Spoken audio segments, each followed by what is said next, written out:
Well, welcome. This is the second Sunday of Advent. It's a tradition practiced for centuries, and the way that we've practiced it is we set aside time before we celebrate to prepare ourselves to celebrate. So before the feast of Christmas, Advent. Before the feast of Easter, Lent. It's a rhythm that goes all the way back to the feasts in our Jewish tradition. We create small moments before we celebrate to prepare ourselves to celebrate well. Moments of quiet or internal reflection to give meaning to give context to the joy and the fun and the noisiness and the gladness. So this year, let's put our internal focus here on this fall's lesson, becoming oneness people in a twoness world. Let's consider together our heart sets, our mindsets toward the people from whom we feel divided. I hope you noticed in the lesson the word anti showing up several times. Anti-shame, anti-humiliation, anti-judgment. So that's where I'm inviting us to focus this Advent. On our hearts, our minds, are we positioned to act as antidote to the division around us? You'll want to pause the recording, get something to write on, because this kind of spiritual reflection is best practiced by writing. And once you have that, let's relax our bodies. Begin to slow our breath. Slow breath in and a slower breath out.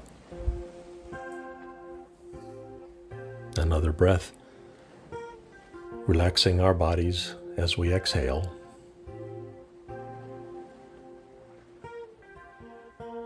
Checking our bodies for tension, relaxing our faces as we exhale slowly.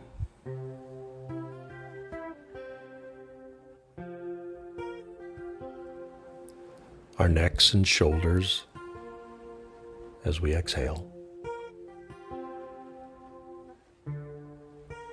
Letting our bellies go soft.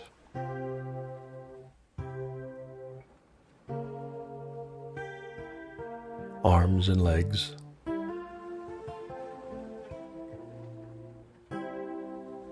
Slow breath in, slower breath out.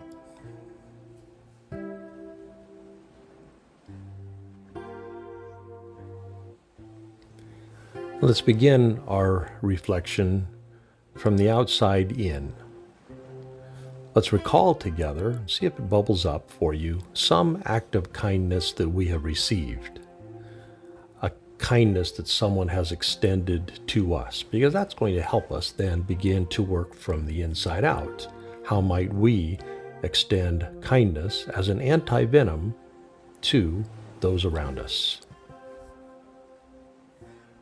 So let's begin practically. Has anyone ever helped you move? That's been a lifesaver for me. Or lent you money, helped you through a rough time?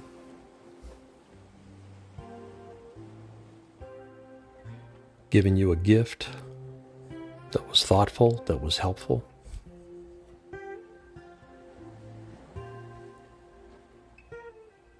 Maybe bought you a meal or brought one to your home.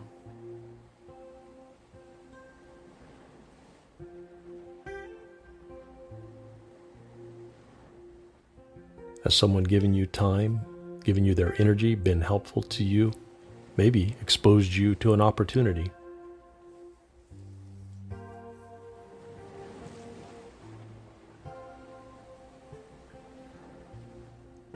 I bet if you think about it, someone has stood beside you when you were in pain. Maybe the pain was physical, maybe it was emotional, but someone was there with you in a painful time. I remember a time when we were just starting our community. The building we had up on Ray Road, the room that the adults met in, had an air handler that was so loud that when it kicked in, we couldn't hear one another, not a bit. And my father-in-law, Terry, came for his vacation from California to visit us. And while he was there, helped me enclose that thing in a big box suspended from the ceiling. It was a huge job. I couldn't have done it alone. And I'm sure he went home exhausted. But after he helped me, Our adults could hear one another. We could do what are you thinking? We could start a church. How about you? Who has been with you, extended a kindness to you, stood beside you, helped you, encouraged you? So let's take a moment now and reflect on the times and write them down. We have received an act of kindness that was meaningful to us. Pause the recording if need be. Small acts of kindness that you have received. Because as simple as they are anti-venom to the division that besets us. Where have you received that anti-venom?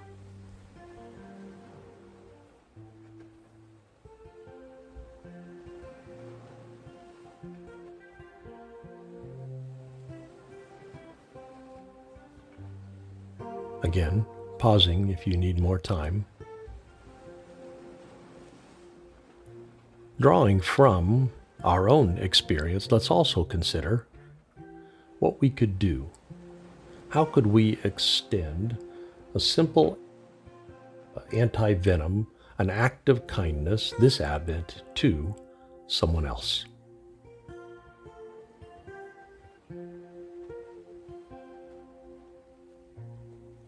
And to develop that interior capacity, maybe we start by imagining an act of kindness that we could do toward a neutral person, someone who's not that difficult, as a way to get ourselves ready for more difficult people. So take a moment and imagine an act of kindness that you could do this week toward someone. Who would it be? Where would you be when you did it? And toward whom would this kindness go? An Advent act of kindness toward a neutral person. Take a moment.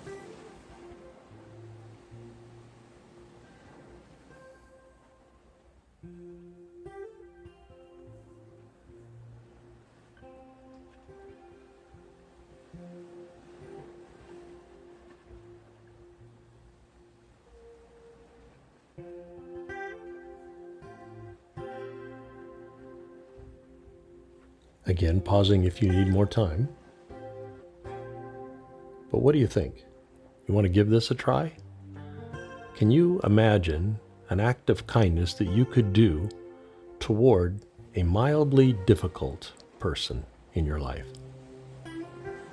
A person for whom you have difficulties, challenges, but not the most difficult. Can you imagine an act of kindness?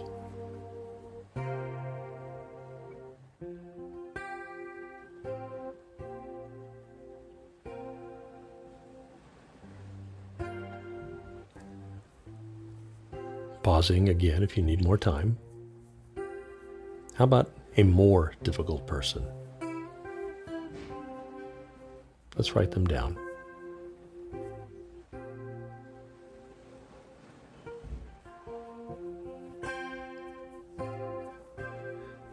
And indwelling divine, may we be the antidote to the poison that infects us in ways that are here now and small and doable, part of the kindness antidote. Amen. Several weeks ago, I posted on my Facebook page, I don't do that very often, but it was a paragraph from a newsletter I got. It reiterated what we say all the time. We're not responsible to do it all, but we are responsible to do something. We pick one small act that will move the needle in one small context. And we do that trusting, because we have no other option, but trusting that our neighbors will do their small part as well. And together, because again, we don't have any option but together we can move the needle. Well, that's our focus this Advent. What is my small part of the antidote? Well, I hope to see you in the chat group, and I'll see you on Sunday, and have a growing week.